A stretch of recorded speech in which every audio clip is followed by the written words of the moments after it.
D'abord, merci pour votre invitation. Mais d'abord, félicitations aux organisateurs pour avoir centré ces journées sur apprendre. Ça, c'est ça qui est très important. Pourquoi ? Parce que enseigner n'est pas apprendre, n'est pas forcément faire apprendre. Au contraire, très souvent, là je provoque un petit peu, à force d'enseigner, on empêche d'apprendre. Ça ne réagit pas trop, ça va. On crée très souvent nos apprentis, nos élèves, comme des consommateurs. Et ils attendent que le professeur enseigne pour commencer éventuellement à apprendre. C'est des pertes de temps énormes. Alors qu'il serait souhaitable d'apprendre à apprendre pour qu'ils puissent apprendre beaucoup de choses par eux-mêmes. Alors c'est un point intéressant à développer. Mais, bien sûr, où trouver des solutions quand on veut faire apprendre, où on peut trouver de la matière pour faire apprendre. Alors, ces journées étaient centrées, bien sûr, sur les neurosciences et sur le numérique. Bien était à où trouver des solutions, et ces journées étaient concentrées sur les neurosciences et sur le numérique. Alors, est-ce qu'on peut bien apprendre grâce aux neurosciences ? Déjà, mon collègue précédent vous a un petit peu mutilé ce point de vue. J'oserais pas en faire trop, mais peut-être j'irai dans le même sens. Et notamment pour parler des biais, puisque Berthier, le premier jour, n'a parlé qu'il y avait des biais. Alors les biais, par exemple, c'est celui-ci, bien sûr, qui a déjà été évoqué, c'est le fait qu'on parle beaucoup dans la publicité, à la télévision, des neurosciences. Ça ne donne pas toujours les résultats qu'on pensait. Un exemple, par exemple, ici, 5 principes issus des neurosciences pour favoriser l'apprentissage. Vous voulez savoir lesquels ? Focalisez l'attention de vos apprenants sur l'essentiel. Répétez l'information pour mieux l'ancrer en mémoire. Faites bouger les participants afin de mettre leur cerveau en condition. Favorisez la stimulation multisensorielle de tous les sens, privilégiez le visuel. Oui, des portes ouvertes. Pourquoi dépenser 100 millions de francs suisses pour arriver à ce genre de conclusion ? C'est un petit peu frustrant. Autre point qui a été aussi évoqué par mon collègue précédent, c'est le fait de l'utilisation des neurosciences dans les journaux. Par exemple ici, une zone du cerveau inactive chez les égoïstes. Alors, je ne sais pas comment le journaliste a fonctionné par rapport à ce que la personne a dit, le chercheur a dit. Bien. Ce qui veut dire que, pour aller plus loin, dans les neurosciences aujourd'hui, il y a beaucoup de limites. Les premières sont des limites méthodologiques, de méthode. Travailler en neurosciences, ça demande beaucoup d'argent, c'est coûteux, c'est des études fastidieuses qui prennent appui sur des technologies très coûteuses, justement. Et ce qui fait qu'on a un nombre d'échantillons, un nombre de personnes analysées très limité, et c'est pas toujours très fiable. Et surtout, à partir de ces informations limitées, on peut en tirer tout ce qu'on veut. Par exemple, ici, je vous ai mis un cerveau d'homme et un cerveau de femme qui fonctionnent. Alors, vous avez vu tout de suite le cerveau d'homme. C'est celui de droite. Puisque les couleurs rouges, ça veut dire que l'intensité est plus grande. Bon, vous voyez ce qu'on pourrait tirer. Malheureusement, on ne sait pas dans quelles conditions ces recherches ont été faites. Alors, c'est toujours très ennuyeux de tirer des conclusions rapides. Autre problème, comme ça a été dit précédemment, les images que vous voyez, c'est des images statistiques. Ce n'est pas des images réelles. C'est des images qui sont le produit soit d'une mutation du glucose dans le cerveau, soit du fonctionnement des capillaires du sang, des flux de sang dans le cerveau. Et à partir de là, on met des couleurs de façon à reconstruire une image. Et parfois, l'image est totalement reconstruite. Ici, cette image n'existe pas. C'est uniquement publicitaire pour les journaux. Autre problème, la pensée, bien sûr, a un rôle matériel. Ça, c'est quelque chose d'acquis qui a été évoqué largement dans des débats qui sont nés suite à l'homme neuronal de Jean-Pierre Changeux. Malheureusement, à l'époque, il y a 20 ans, on pensait que le cerveau était rigide à un certain âge, qu'il n'y avait pas de production nouvelle de cellules nerveuses, et on pensait que pareil pour les relations nerveuses, les synapses étaient aussi limitées, et on les sélectionnait. 20 ans après, on dit tout à fait le contraire. Donc, chat échaudé craint l'eau froide. Donc, que valent les résultats actuels ? Qu'est-ce qu'ils voudront dire dans 10 ans ou dans 20 ans ? De même qu'il y a eu toute une époque où on a mis en évidence le cerveau droit et le cerveau gauche, l'un étant créatif, l'autre étant raisonnable. Voilà, c'est quelque chose qui a disparu aujourd'hui. On ne parle plus de ça, les deux cerveaux travaillent en synergie en réalité. Autre problème, les limites épistémologiques. En permanence, vous avez entendu parler de zones. Et notamment, on parle d'hippocampe, qui est la zone, le centre de la mémoire. L'amygdale, qui est le centre, etc., etc. Bon, là, c'est des réminiscences des pensées anciennes dans lesquelles les neuroscientifiques ne veulent pas sortir, dans la mesure où, historiquement, on parlait de zones. Vous vous rappelez la bosse des maths? C'est malheureusement des ancrages qui restent aussi dans la tête de nos chercheurs. Pourtant, leurs travaux montrent que le cerveau ne fonctionne pas par zone, mais par réseau. Et quand les zones s'allument, c'est simplement des centrales téléphoniques. C'est par là que passent les messages. Mais ce n'est pas forcément la zone efficace. Donc pourquoi en rester encore lié de zones alors qu'il vaudrait mieux travailler en réseau? Malheureusement, ce n'est pas évident de visualiser des réseaux, c'est pour ça qu'ils préfèrent parler de zones. Autre question, c'est le cerveau qui n'est pas la pensée. Un cerveau tout seul ne fait rien. Il doit interagir à un environnement. Et là, on retrouve le même problème connu sur les gènes. Dans les années 60, le gène était tout pour l'individu. Aujourd'hui, on sait très bien que le gène ne fonctionne pas si l'environnement n'interagit pas. C'est pareil pour le cerveau. Un cerveau ne fonctionne que parce qu'il y a une interaction avec un environnement, et nous, évidemment, l'information. Donc il y a une rupture épistémologique à prendre en compte entre le monde des neurones et puis ceux des idées. Et puis, dernier élément, je ne veux pas faire trop long là-dessus, c'est les situations dans lesquelles ils travaillent. Difficile de comparer cette situation-là avec une situation de formation. On met nos apprentis ou nos élèves dans ces IRM, on leur fait écouter des choses, on les fait faire des choses. C'est vraiment très difficile de comparer ça à une situation de classe. Et pourtant, on en tire des conclusions qui sont à la mode. Donc, pour les neurosciences, soyez assez critiques et beaucoup de prudence. Par contre, si vous avez besoin de crédit, mettez neurosciences, ça fera toujours sérieux. Alors, la solution est-elle dans le numérique? Depuis les années 60 et l'enseignement assisté par ordinateur, le numérique s'est introduit. Et vous avez vu au cours de ces journées présenter toute une série d'activités avec le numérique. Pour les gens qui n'étaient pas là tout le temps ou qui dormaient, j'ai listé tout ce qu'on peut faire avec le numérique, à commencer par les tableaux blancs interactifs, qui est l'avantage par rapport au tableau noir. C'est un tableau, on peut voir les élèves en direct, on n'a plus le dos tourné, ce qui est un avantage considérable. Ensuite, évidemment, on peut passer des diapos, des vidéos, et surtout, on peut enregistrer le cours que l'étudiant peut ensuite le revoir tranquillement à la maison. Et donc, vous avez toute une liste de possibilités que permet le tableau blanc interactif. À côté du tableau blanc interactif, vous avez bien sûr les cours enregistrés, les bases de données, les vidéoconférences, l'enseignement à distance, la pédagogie inversée, qui est présentée comme une mode, cela aussi, alors qu'on faisait ça il y a 30 ans, mais on le faisait évidemment avec les polycopies à l'époque et avec la vidéo, la télévision. Autre chose possible, c'est les cours interactifs, qu'on faisait aussi avant avec des ardoises, et qu'on peut faire aujourd'hui, comme vous l'avez vu ce matin, avec des logiciels, où on peut poser des questions à la salle, à ses étudiants, à ses apprentis, pour voir comment ils réagissent par rapport au cours que vous avez fait. Donc ça permet de maintenir l'attention, ça permet de voir si votre public vous suit, correspond à ce que vous voulez faire passer comme message. C'est un plus, évidemment, possible. Et puisque ce matin, c'était prendre des notes, vous avez ici toute une série de logiciels qui peuvent aider vos apprentis à prendre des notes plus facilement. Je vous laisse ceci, si vous voulez le PowerPoint, vous le demanderez à la fin, vous m'enverrez un message demain pour que je vous l'envoie. Pas la peine de noter tout ça là. Bien. Donc vous voyez, le numérique c'est étonnant en nombre de choses qu'on peut faire, des podcasts, au Serious Game, au MOOC, les MOOC ont été évoqués. Les Serious Games, c'est quelque chose qui se fait de plus en plus, c'est-à-dire des jeux ludiques pour permettre d'apprendre, mais c'est aussi des choses qu'on faisait avant, papier.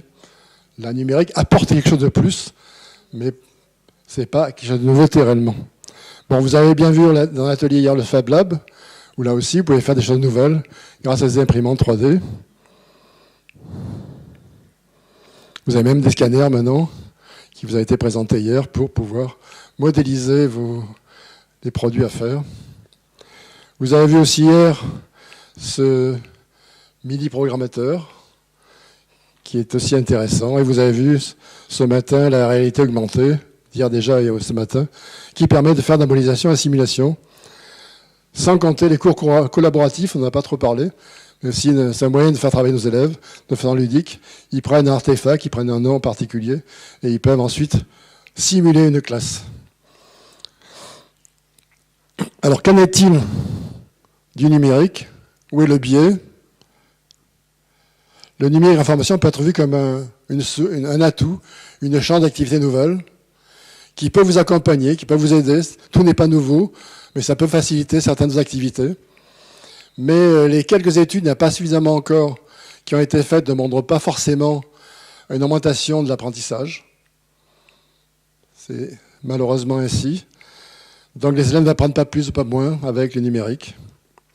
Par contre, ça reste quelque chose pour le futur, comme outil. Il faut le valoriser comme outil, et non pas comme une panacée. Donc, nouveau possible, pas de miracle, pas une panacée. Et il vous reste bien sûr l'essentiel, ce qu'il faudra faire pour un prochain colloque, c'est-à-dire travailler maintenant sur quels choix, lesquels utiliser par rapport à vos enseignements, comment l'introduire dans votre scénario pédagogique, et bien sûr, comment évaluer la pertinence. Donc, il vous reste à faire des petites recherches sur ces points-là pour pouvoir avancer. Alors, qu'est-ce que je peux faire ? C'est là où vous pouvez vous aussi faire des recherches. Il ne faut pas considérer que la formation est un sous-produit des autres disciplines. Les autres disciplines peuvent évidemment vous interpeller, vous fournir de la matière à penser, mais vous, dans votre domaine, vous pouvez faire aussi des recherches particulières. Alors c'est quelque chose qui existait dans votre maison. Dans les années 80, j'avais été mandaté, à 80, j'avais été mandaté justement pour développer ce genre d'activité dans votre maison à Lausanne. Il y a toute une série de travaux qui ont été faits avec des profs, j'en vois plus ici, donc ils sont dû partir à la retraite aussi. Donc c'est quelque chose qu'il faudrait recommencer.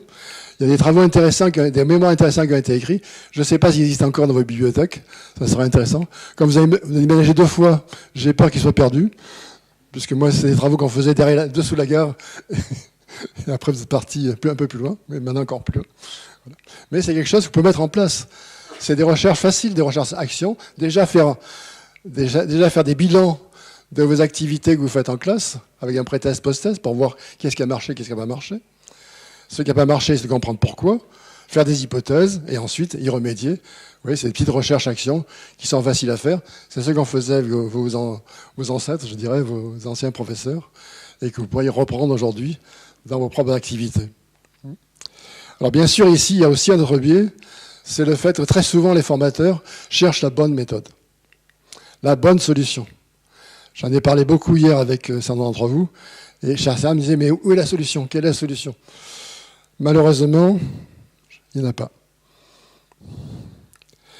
Alors il y a des gens qui pensent que pour apprendre, il suffit d'écouter, de mémoriser, de répéter. En réalité, c'est plus complexe. Et quand ça ne marche pas, ça c'est pour vous réveiller, quand ça ne marche pas, on pense qu'il suffit de rendre l'étudiant, l'apprenti actif, de les faire travailler en groupe, de faire des projets. Malheureusement, c'est plus complexe. Et très souvent, il y a des débats actuellement entre ceux qui sont partisans d'une pédagogie frontale et ceux qui sont partisans d'une pédagogie, disons, active.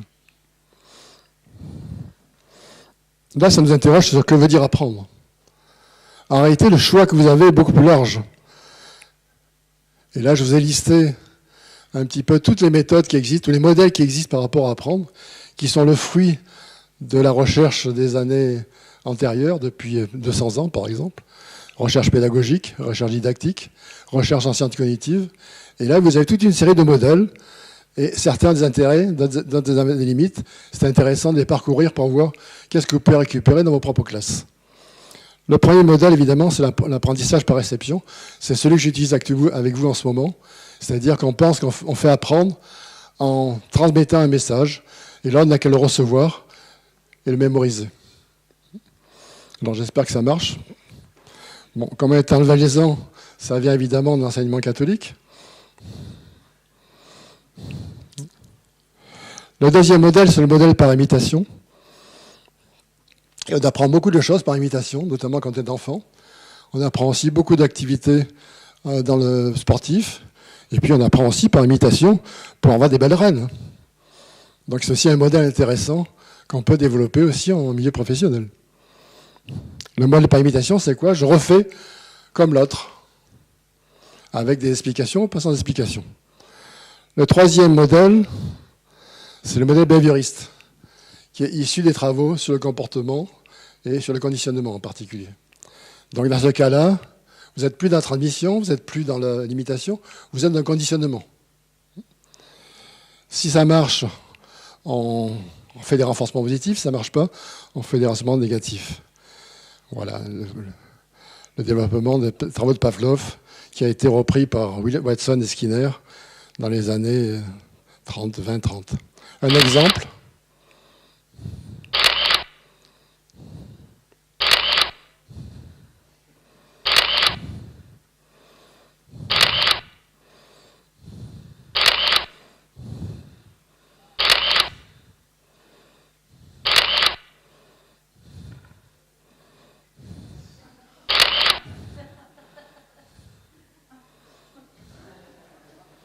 Voilà. Bon, autre conditionnement, vous prenez votre poignet, et vous regardez notre collègue qui présentait tout à l'heure, regardez-la bien, et frottez bien le poignet, vous dites « j'adore cette personne », en frottant bien votre poignet. On verra si ça marche. Bien. Alors oui, dans ces trois modèles, c'est l'enseignant qui a un rôle central, soit il dit, soit il sert de modèle, soit il crée les conditions. Et puis vous avez un quatrième modèle qui est celui de construction, c'est-à-dire cette fois-ci on n'est plus dans la transmission, l'imitation et le conditionnement, on est dans la construction. On fait construire le savoir aux élèves, c'est ce qu'on appelle les méthodes actives, et on renvoie ceci à un Genevois qui est Piaget. En réalité c'est beaucoup plus ancien que ça, je vous ai mis quelques ancêtres aussi là, vous avez Claparède en haut à droite, Montessori à gauche, Montessori à droite qui est à la mode aujourd'hui, Dewey en bas à gauche, et puis quelqu'un qu'on connaît mal dans ce domaine et qui pourtant a écrit des choses géniales, c'est Binet, qu'on connaît pour les tests d'intelligence, mais qu'on connaît mal pour la pédagogie. Je vous renvoie à son travaux sur les idées modernes, sur les enfants, vous verrez que tout ce qu'on dit sur les méthodes actives est déjà écrit par Binet il y a plus d'un siècle. Alors, apprendre par construction, est-ce que c'est la solution ? C'est quoi dans ces cas-là? On s'appuie sur l'action, on s'appuie sur l'expression, on part des besoins, on fait faire des découvertes, du tâtonnement, éventuellement du conflit cognitif. C'est l'enseignant, cette fois-ci, il n'est plus central, il est simplement un accompagnateur, il ne prescrit pas, il accompagne. Alors pour Piaget, c'est un accompagnement qui était individuel. Depuis, vous avez des néoconstructivistes qui mettent l'accent sur l'interaction sociale. Et puis certains, comme les Hanson, Dewey, les Derman, mettent l'accent vraiment sur la construction matérielle. C'est en faisant qu'on apprend. Alors, quelles sont les limites et les possibilités de chaque modèle? Le modèle par réception, c'est le bon modèle que j'utilise avec vous ce matin, cet après-midi plutôt. C'est le bon modèle si vous avez 4 conditions. Même questionnement entre celui qui parle et celui qui écoute. Même cadre de référence et même mots, même façon de penser, même façon d'inférer et même façon de produire du sens. Si vous avez ces 4 conditions dans votre classe, vous pouvez faire du frontal sans problème. Malheureusement, ça n'est pas toujours possible.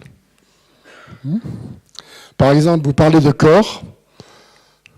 Si vous êtes prof de biologie, vous le pensez ceci. Par contre, si vous êtes chimiste, le corps c'est différent. Si vous êtes militaire, voilà un corps d'armée, un corps différent. Si vous êtes matheux, voilà différents corps en mathématiques. Le corps des rationnels, le corps des réels, le corps des complexes. Si vous êtes astrophysicien, voilà un corps céleste. Et si vous êtes physicien, voilà la chute des corps. Donc c'est le même mot, mais le sens différent pour vos apprentis, suivant le contexte, suivant l'origine. Je vous rajouterai le corps des lettres, par exemple. Mais en même temps, c'est aussi la façon de raisonner, la façon de parler. Là, je vous fais une citation simplement de Charles Quint. La langue influe la matière de raisonner. Je parle français, mes diplomates, italien, mes maîtresses, espagnol à Dieu et allemand, mon cheval. Donc, si vous le faites du frontal, faites ce genre de conditions et ça marchera. Malheureusement, la plupart du temps, notamment si vous faites de la formation continue, voilà ce qui se passe. Alors l'imitation, c'est aussi un bon modèle. On apprend beaucoup de choses par imitation, notamment dans le professionnel. Malheureusement, pour prendre un proverbe du sud de la France, on peut amener l'âne à la rivière, on ne peut pas boire à sa place. Si votre apprenti n'a pas envie, vous n'arriverez pas. Donc il faudra travailler sur la motivation d'abord. Le behaviorisme, c'est aussi une bonne méthode. Prenez votre poignet. Vous pensez à qui? Vous voyez que ça marche. Et maintenant, chaque fois que vous prendrez votre poignet, vous penserez à elle.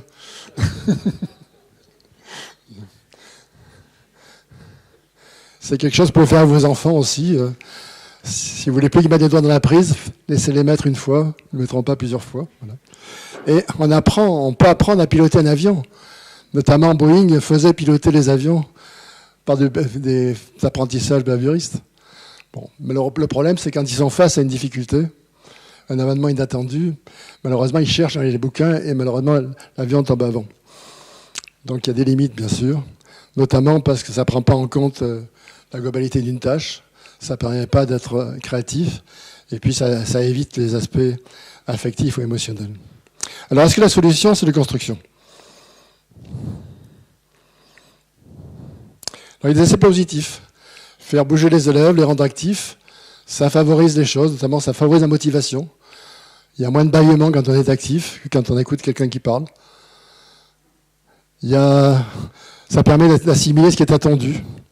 Malheureusement, ça a des limites aussi. Notamment, ça ne transforme pas des conceptions très enracinées. Ça ne prend pas en compte les aspects émotionnels. Ça ne permet pas toujours, même rarement, les changements de comportement. Or, dans certaines branches, vous devez produire un changement de comportement.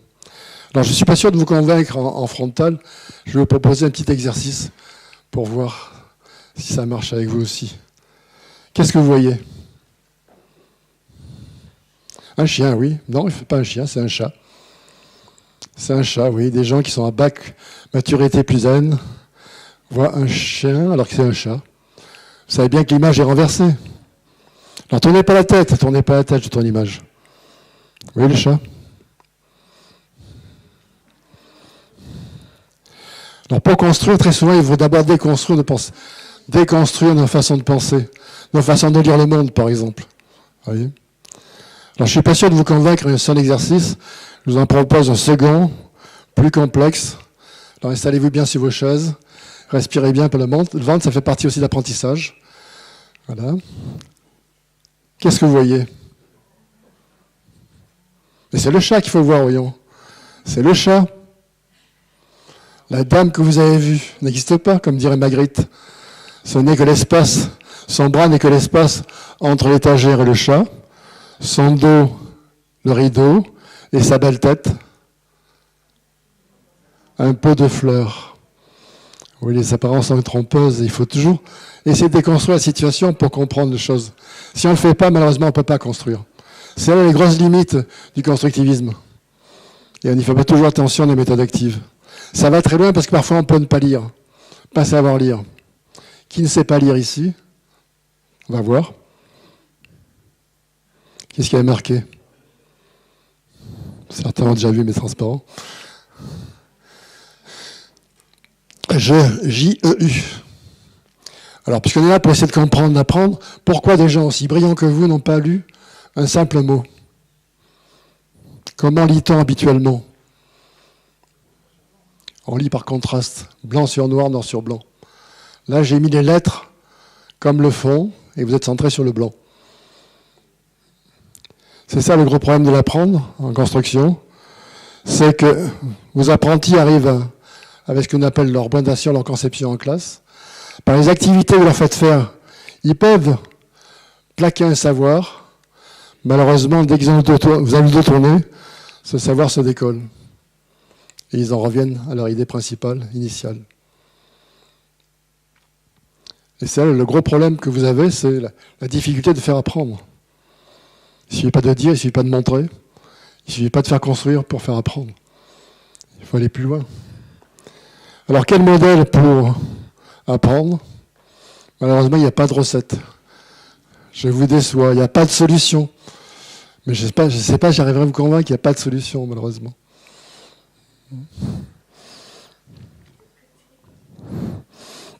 Alors, ce qui ne veut pas dire qu'on ne peut rien faire.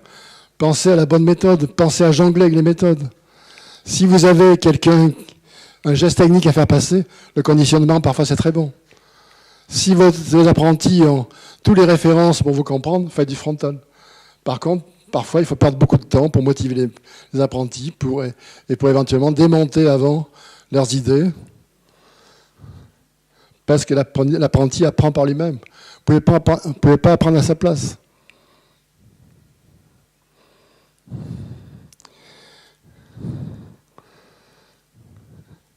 Il entend et ne voit que ce qui est attendu. Il comprend à travers ce qu'il est, à travers ce qu'il connaît déjà. Il interprète vos propos à travers ce qu'il connaît déjà. Et il apprend à partir de ses conceptions, de ses représentations, qu'il s'est mobilisé.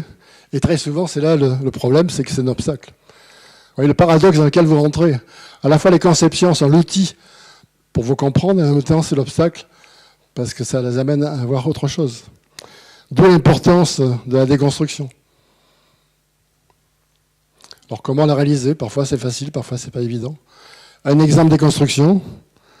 On est très souvent, en Romandie, en Suisse romande, on a ce genre de conception du monde, avec les États-Unis d'un côté, la Chine de l'autre. Et on se croit au centre du monde. Alors, on va essayer de déconstruire. Vous retrouvez la Suisse romande, là? Où est-on? Alors, c'est la carte que les Australiens apprennent. Déjà, la convention qu'on met le nord en haut, alors que nous, c'est le nord. Là, on met le sud en haut, nous, c'est le nord. Voilà. Et vous voyez, on est sur le côté. Et une carte comme ça nous permet de mieux comprendre la politique de Trump et la politique d'Obama et de Trump aujourd'hui. Tout simplement parce que pour eux, le centre, c'est le Pacifique, c'est pas du tout l'Atlantique. Et nous, on est vraiment sur le côté. Alors, juste un petit détail pour les plus anciens que j'en ici. Rappelez-vous les années de la guerre froide. On avait d'un côté les Soviétiques et de l'autre les Américains. Et on pensait que si les missiles étaient envoyés, ils passaient dessus de chez nous. Alors, je ne sais pas si c'est qui a conduit de construire des abris atomiques. Peut-être. S'ils avaient eu cette image-là du monde, on serait aperçu que les missiles ne passaient pas par nous.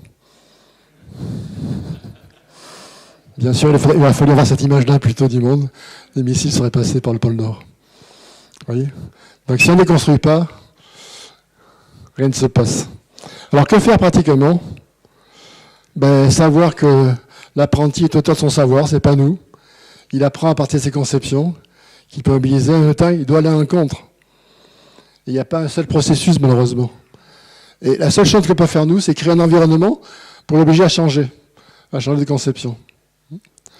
Alors, s'il n'y a pas de solution, il y a des paramètres qui aident. Je vous ai listé ici toute une série de paramètres qui peuvent vous aider pour construire vos cours. L'apprenti apprend s'il est concerné, interpellé, questionné. Très souvent, on enseigne des points sans qu'il sache la question qui est derrière. Et très souvent, c'est l'ennui parce qu'on ne sait pas de quoi on traite. Donc, si vous pouvez perdre un peu de temps au début pour questionner l'apprenti, c'est une bonne solution. Il apprend s'il prend appui sur ses conceptions, puisqu'il y a des outils à sa disposition pour comprendre. Mais il faut qu'il les lâche.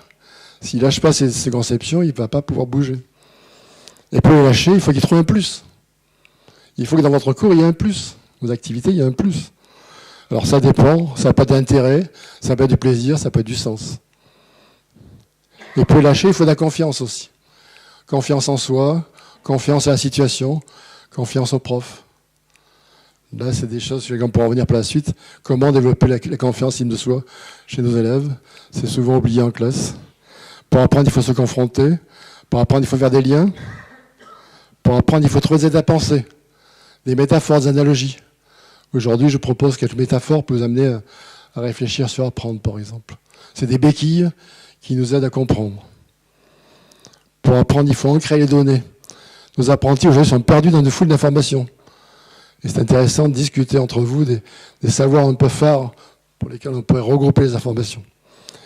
Bon, vous craquez pas, je peux continuer. Vous êtes prêts à toujours ce métier-là? Vous avez choisi un métier très difficile. Pour apprendre, il faut mobiliser le savoir. Très souvent, on l'apprend quand on le réutilise. Vous avez vu comment vous avez appris des choses quand vous l'enseignez. Est-ce que vous ne pouvez pas créer des moments où les étudiants s'enseignent mutuellement? Et puis dernièrement, très souvent, l'obstacle, il n'est pas sur le savoir, il est sur l'image du savoir. On va y revenir tout de suite. Alors voilà tous ces éléments qui sont importants pour faciliter l'apprentissage. Retenez pas le nom, mais ça s'appelle environnement holostérique. Il y a un facteur supplémentaire, c'est le désir d'apprendre. Je l'ai évoqué déjà. Est-ce que vous pouvez faire ça dans votre classe? C'est pas quelque chose d'évident. Même les présidents n'iraient pas toujours. Alors vous allez dire que vos apprentis sont des paresseux. Non, c'est pas vrai. Ils sont capables de faire 1000 fois le même exercice si ça a du sens pour eux. Regardez-les faire des planches à roulettes. Et là, il est intéressant de repérer un petit peu qu'est-ce qui favorise le désir ou la motivation. Je n'aime pas trop utiliser le mot motivation parce qu'il est très centré behaviorisme. Je préfère utiliser le mot désir d'apprendre ou la libido sciendi, le désir de savoir. Alors ça dépend des besoins, ça dépend du sens, ça dépend du projet d'être ou de faire. Est-ce qu'il y a des moments dans les formations où on parle de ce qu'ils sont? Ça dépend du plaisir, du bonheur, de la joie qu'ils rencontrent. Et puis l'estime de soi, bien sûr. Et puis le sentiment d'autonomie. On apprend mieux si on est autonome plutôt que si on est accompagné en permanence. Et là, cette espèce de cocktail fait une espèce de cercle vertueux après, qui se renforce si il trouve la réussite. Autre point important à évoquer, qui a été aussi mis en scène ces jours-ci, c'est le fait qu'apprendre, c'est pas seulement du cognitif. On a parlé beaucoup de l'émotionnel. C'est quelque chose à prendre en compte, bien sûr. On pourrait le discuter par rapport à l'affectif et par rapport au perceptif. C'est d'autres paramètres, c'est important à prendre en compte dans sa classe. Mais il y a aussi encore d'autres paramètres, c'est les aspects métacognitifs et infracognitifs. Alors qu'est-ce que je mets derrière ces mots barbares? Métacognitif, c'est le rapport au savoir. Pour beaucoup de nos jeunes, apprendre, c'est hanchi et relou. Je dois traduire. Oui, c'est chiant et lourd.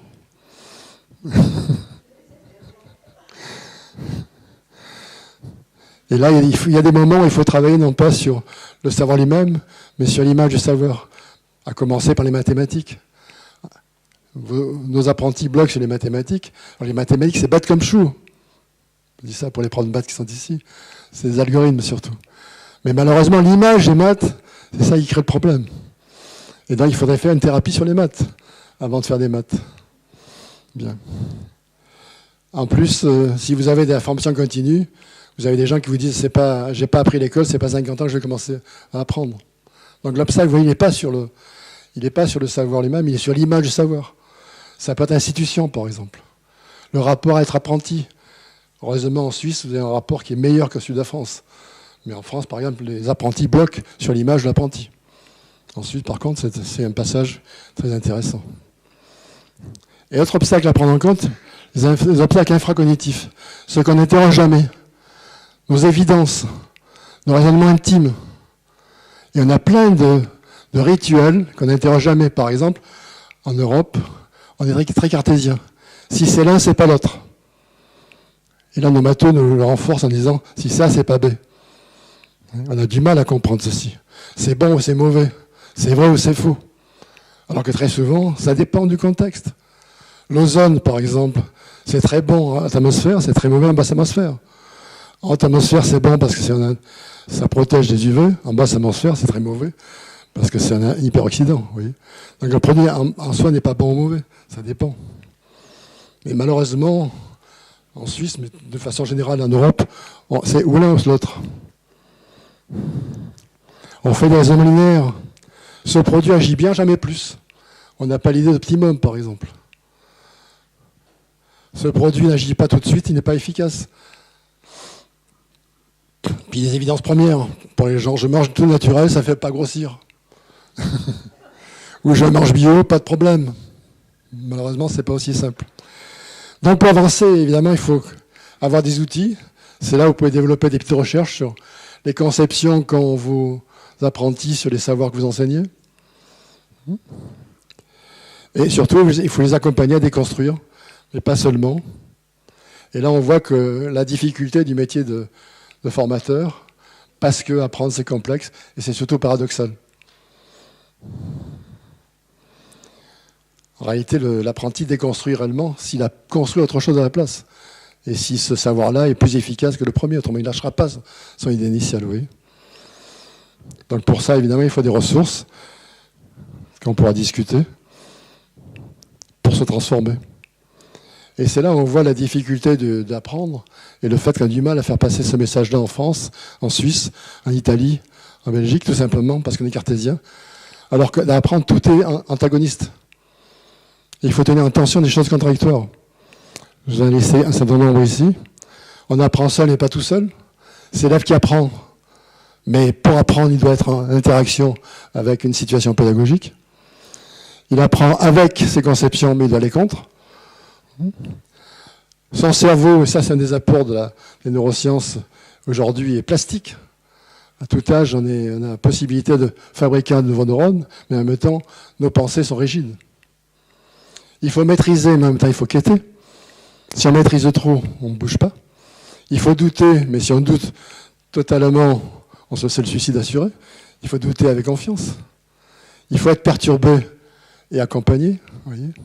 Et puis il faut faire avoir du plaisir, mais en même temps, l'école, c'est de l'effort. Voyez, tout est paradoxal. Alors pour comprendre ça, je vous donne une métaphore, par exemple. C'est la métaphore de la pirogue. C'est fait avec l'arbre qui est symbole de stabilité. Et en même temps, la pirogue, c'est symbole du voyage et de la quête. Et pourtant, c'est avec l'arbre qu'on fait une pirogue. Voilà un paradoxe qui est dépassé.